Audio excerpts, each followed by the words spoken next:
Hey, welcome to another edition of Big E's Cookout. Yeah, baby. Look at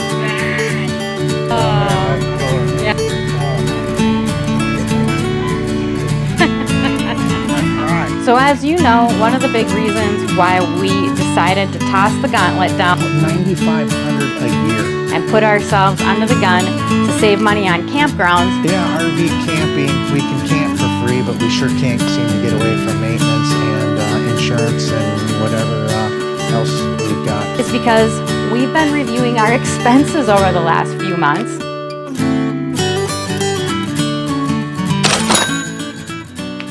Okay, so as you know, one of the big reasons why we decided to toss the gauntlet down and put ourselves under the gun to save money on campgrounds is because we've been reviewing our expenses over the last few months, and we've determined a few things. One of which is how much we spend on food. So that's one of the biggest expenses, no surprise, is what we spend on food. Now, we on average spend about $505 a month at the grocery store. Now that's going to include soap and paper plates, napkins, laundry detergent, and those kinds of things as well, because we typically pick them up when we're at the grocery store. So I'm not going to sit there and break it all out because I'm not going to be that OCD. But what I also can tell you is it does not include what we spend dining out. So if we're spending $505 a month at the grocery store, we also discovered we're easily spending $100 to even $200 more dollars. Well, actually, at least $100 almost a week extra dining out. Why? Because sometimes we go to a winery and we want to get a nice bottle of wine or a cutie t-shirt to go along with it. Or we love our Pizza Fridays and we love to go check out local pizza shops. So easily, if you like to dine out, tack on an extra $100 a week to that food list, bringing it up from $505 a month to $900 a month, you guys. That's a lot of money. So something really to consider. So if we want to continue to go out to eat on Pizza Friday, we're probably going to find someplace else to cut out. And right now, we're looking at saving money on campgrounds to do just that. So there you go. Well, Buzz fam, let's talk about some expenses that you just can't get away from. Whether you're an RV owner or a homeowner, they just don't seem to go away, and that's insurance. You know, between this Ram 3500 diesel dually and our Brinkley 3950, and oh yeah, we got our side-by-side, so that's in there, but that's pennies on the dollar compared to these two beasts. But we're looking at about $9,500 a year. It even makes me just cringe right now saying it, and I'm probably a little bit embarrassed because if you're a full-time RVer, I'd like to know what your costs are, and please leave those in the comments if you will. But for us, it seems like it's very spendy. So, but you know, what do you do? It's something that you have to account for in your budget. Mm-hmm. The agent said that part of our problem was the fact that this big monster of a truck is commercial rated. So that was a big hit. Oh, right. That was a big extra for us in insurance. So when you get a big rig, you got to get a big truck. Yes, but your tabs in Minnesota are cheap, so yeah, $100 a year. Yeah. So that's not bad, but it doesn't make up for the $9,500. No, that math doesn't add up. No, not for. Maybe we should have got the $2,500. Yeah. Anyway, well, there you have it. That's our insurance cost. Oh, geez. All right. Well, since we're on the cost segment still, can't we just get away from this? No, we can't, because we still have maintenance, and our maintenance expenses are $402 a month. Now, okay, all right, that might sound kind of expensive, but what we're doing is we're basically prepaying for auto care, and that would be oil changes and the eventual breakdown that we're going to incur. I hate to jinx myself, but someday we're going to be on the side of the road and we're going to be asking for some Buzz fan member to help us out, okay? But yeah, we've bought a prepaid, we've got a warranty that costs us about $383. $347. $347 a month. And the remainder of that is basically RV maintenance and things like that that we need to account for. Water filters. Water filters. Dry lube. I mean, Yeah, you know, and then we got DEF too. You got to put DEF in your... Got to put DEF in the truck. Yep. So these are the things that we're accounting for each month. But on the bright side, at least the $343 a month on the warranty, it's an interest-free loan for 2 years. So once that's all paid up, hey, we're good to go. We don't have to worry about repairs and oil changes for the foreseeable future. Yeah. But that's our maintenance cost breakdown. So yeah, RV camping, we can camp for free, but we sure can't seem to get away from maintenance and insurance and whatever else we've got. Yeah. Expenses. It just something doesn't go away. too to keep in mind is the fact that we've got a brand new truck and a brand new RV. So in thinking about this 402, I feel like that might be something you still want to budget for. Yeah, absolutely, 100%. You want to budget for that 100%. Because even without the warranty payments, as your RV gets older, you're going to have more things that you got to fix. In a truck, say if you didn't have the warranty, right? Yep. You're going to end up paying for it. I just want to pay it forward and not have to worry about it later when I know I have the $383 a month, $343 a month. Because hey, you know it and I know it that you're never going to set aside that money each month to repair, to put away for repairs. You're going to end up taking it out of your checking account or putting it on a card, and it's going to blow your budget. So I'm just accounting for it now because I'm brilliant. You are. And you had one amazing tip that you wanted to share about diesel trucks specifically. Oh, right. Something you learned. Yeah. So, you know, these DEF fluid systems, they're just so wonderful, right? Yeah, right.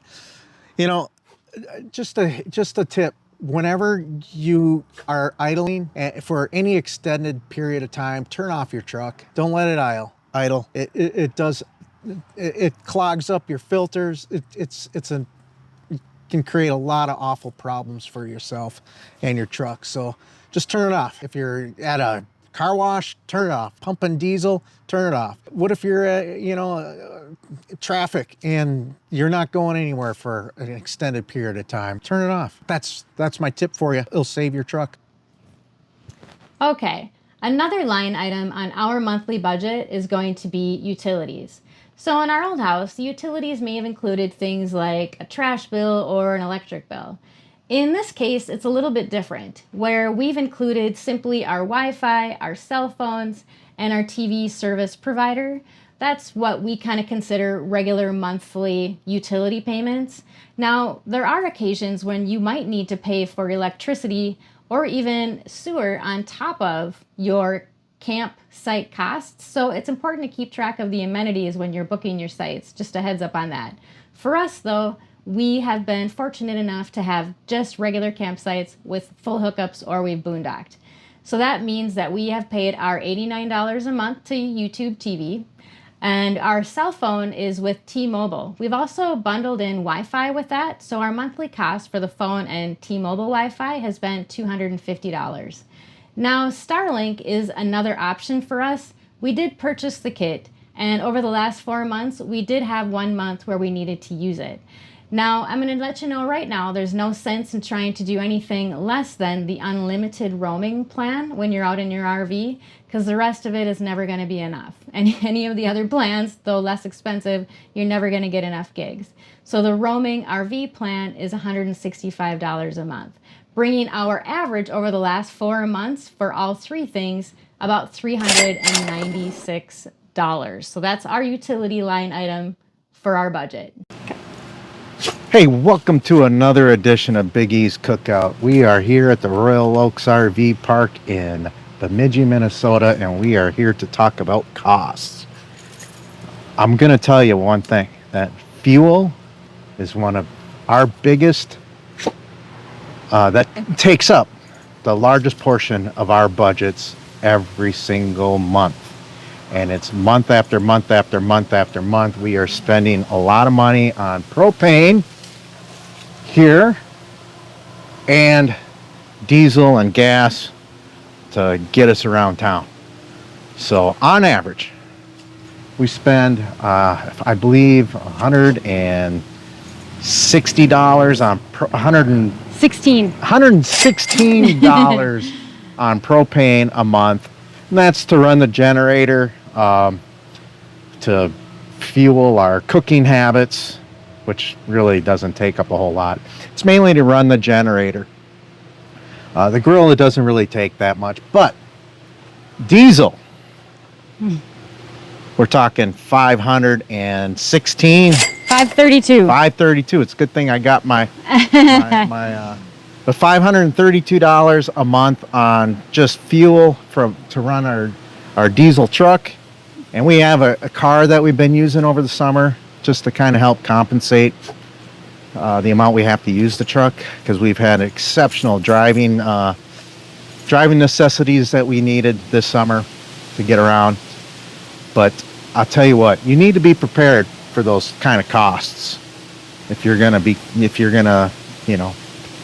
a full-time RVer, or if you are a full-time RVer. I'd like to know what your thoughts are, what your expenses are on propane. But that's what I have for you on the Big East Cookout, and let's keep cooking and burn some more propane. Okay. Yeah.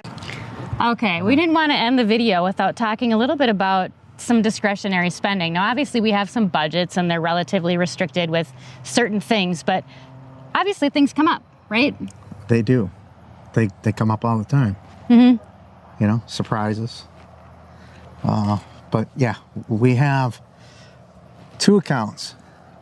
One's for discretionary spending, and one's for bills that we know that has to get paid that are on auto pay. The discretionary spending, you can have whatever you feel comfortable in discretionary spending. I mean, that's up to you. But the bills got to get paid. The bills have to get paid, and those are the ones that come up every month no matter what. Yeah. Now, we do include, some pet care in our monthly costs. Like, we include Bear's food in our food costs. Yeah. But we may not include his shots because he doesn't have to have them all the time. So those types of things would come out of our discretionary spending. Now, it doesn't mean we're not planning for things to come out of discretionary spending.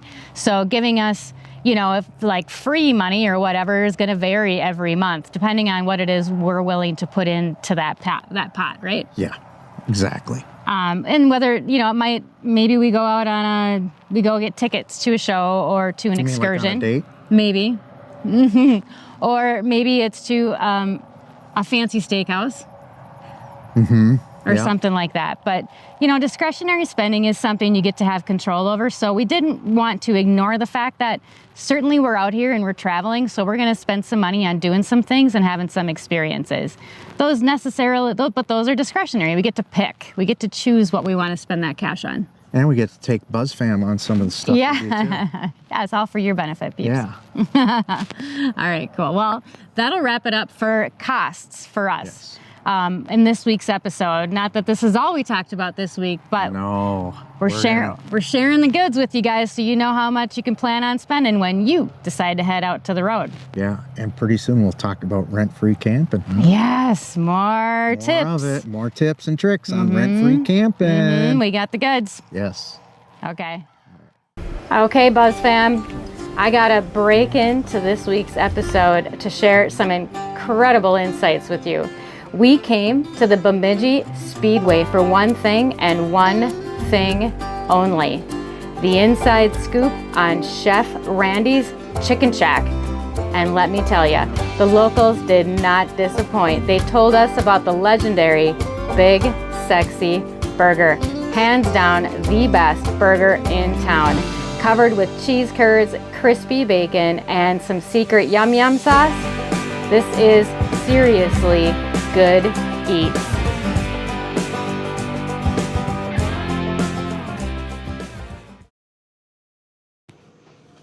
Okay, it's another travel day for us, shocking. But this may be the very shortest travel day in all the history of travel days. The key, though, is to know that it doesn't matter if you're going 7 miles or 700 miles, everything still has to get strapped down and secured and put away properly. You can maybe have a couple of shortcuts, but you know what? Every little shortcut you take, even on the shortest of travel days, is a risk. So we never recommend it. And one thing I think is kind of nice actually, so every 2 to 4 weeks, I get the opportunity to shake out rugs and clean things a little bit deeper because you can't possibly vacuum enough, I'm telling you.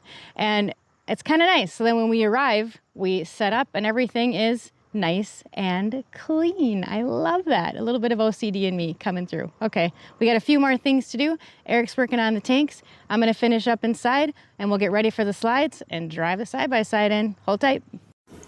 It's moving day. And I see you found the one rug that hasn't been picked up yet. Oh, Bear. That's off. What I was doing is I was flushing the black tank, and what that means is I'm getting all the shat out of there, basically. Maybe that's a little bit too much information for you to know, but hey, we all do it, right? So when we got to get it out, and that's the best way to do it. And flushing the tank means I'm just adding fresh water into the black tank from the water tap, city tap, well tap, whatever it is, and it just flows into the black water tank, and I keep the tank open so all that fresh water can just flush all the bad water out, if you know what I mean. If there was room in here, I could fit.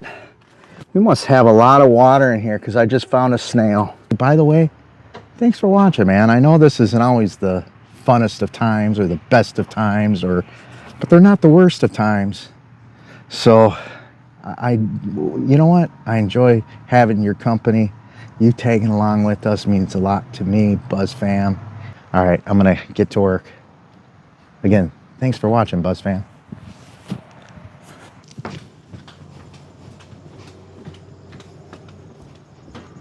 We do have stairs that came with this. I just don't always attach them, especially if I don't think that I'm gonna use them that much because there's a door right there. And most often we kind of walk out here. But there is a set of stairs that came with this, which is kind of nice.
Yep.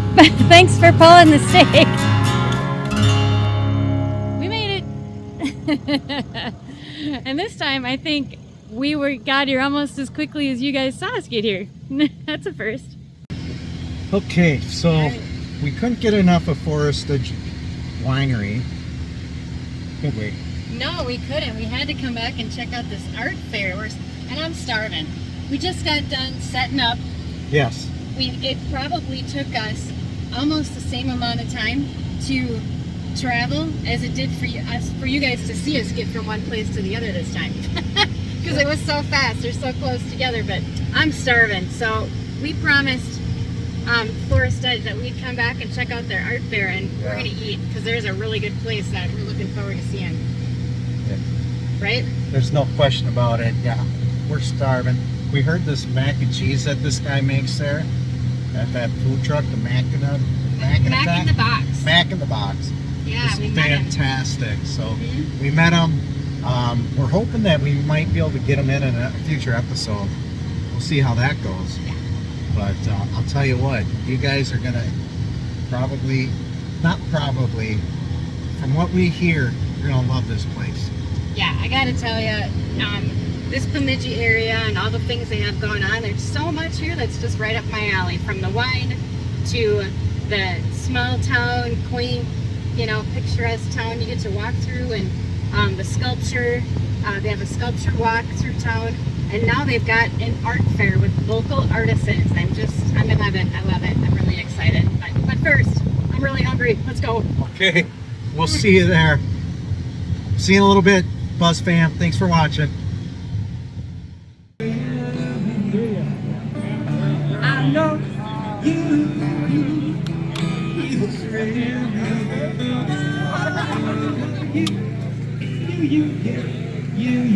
And yes, we're getting the mac and cheese. Mac in the Box. I cannot wait. I'm actually not going to tell Eric that there's ice cream here.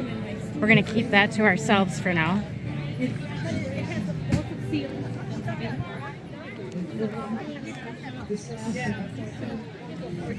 So the art fair, a little bit different than the last flea market we went to. I wanted to showcase some of these artisans.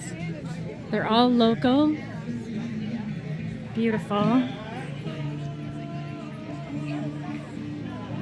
Ah, look at that wood.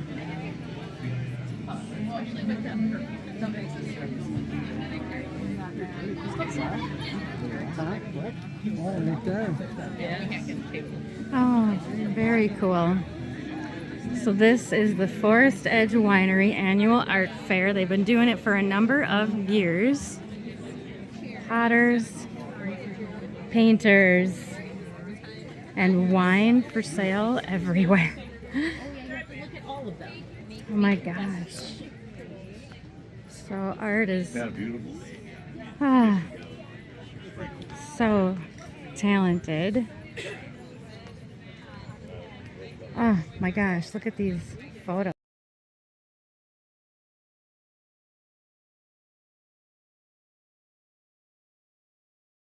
Burnt ends mac and cheese.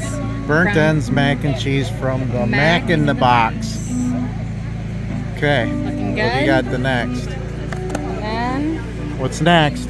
I got classic. I just wanted classic mac. Oh, that looks delicious. Smells good. Alright, and that's Nothing like gourmet mac. from over there. Yep. Okay. Okay, it's Biggie's first big bite.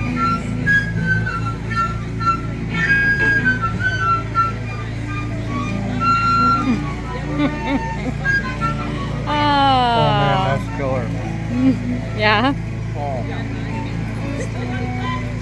I'm gonna cry. All right. Signature 6 cheese. Good?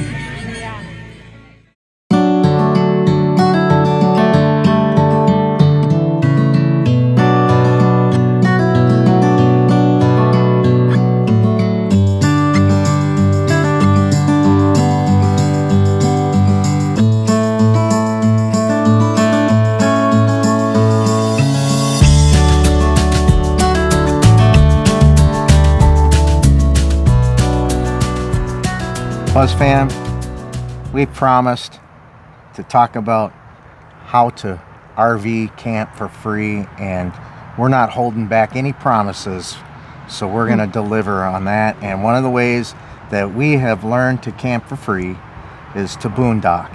What do we mean by boondock? That means you go into a dispersed camping spot somewhere and you don't have any hookups, you don't have any water, you're on Mother Nature's terms, but it's for free.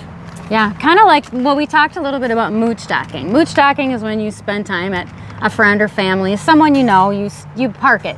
Sometimes when you mooch dock, you can actually have electricity or even a water available. Yeah. So, not usually sewer, but so boondocking, you don't have any of that. No, typically you don't have any of that, and you are really in tune with Mother Nature, like I said. Yeah.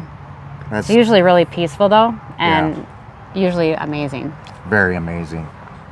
So you want to make sure you have a rig that's set up for that. You just don't go out there with just batteries in your rig and expect to make that happen. Unless that's your thing. Yeah. Well, you'd have to stay hooked up to your truck. So Unless that's your thing. yeah. But you want to make sure you have batteries, obviously solar, and a generator. A fair amount of fresh water, a sizable black water tank, and a sizable gray water tank. And we're able to do it for about 2 weeks out in the wild. We can take our Brinkley out for two weeks. Yeah. Yeah, we had no problem with 2 weeks. And make No. sure you pick up plenty of other supplies too. Because a lot of times boondocking spots are out in the middle of nowhere. It takes a little time to get to a store. You don't want to have to leave your site for too long necessarily. Now, how do we find boondocking sites? Where would we look for on the internet? Well, the easiest thing you can do is just a simple Google search for public lands or BLM lands. One of the places that I find myself frequenting is recreation.gov. That gives you a lot of insights to different national forests and federal lands. But a lot of the lands that we use, like the Rum River Forest, was a state forest. And you can literally just Google it. You can go to state forests and it'll give you all of the information, all the rules. It's not hard to find at all, I promise. Just Google where it is you're at, looking for dispersed camping, or you can Google public lands or BLM, Bureau of Land Management. All of those keywords are going to get you to sites that will help you locate these. Sometimes they'll give you coordinates, sometimes they'll give you directions. It just depends. So you do have to have some navigation, and you got to keep in mind that they're all going to be first come, first serve.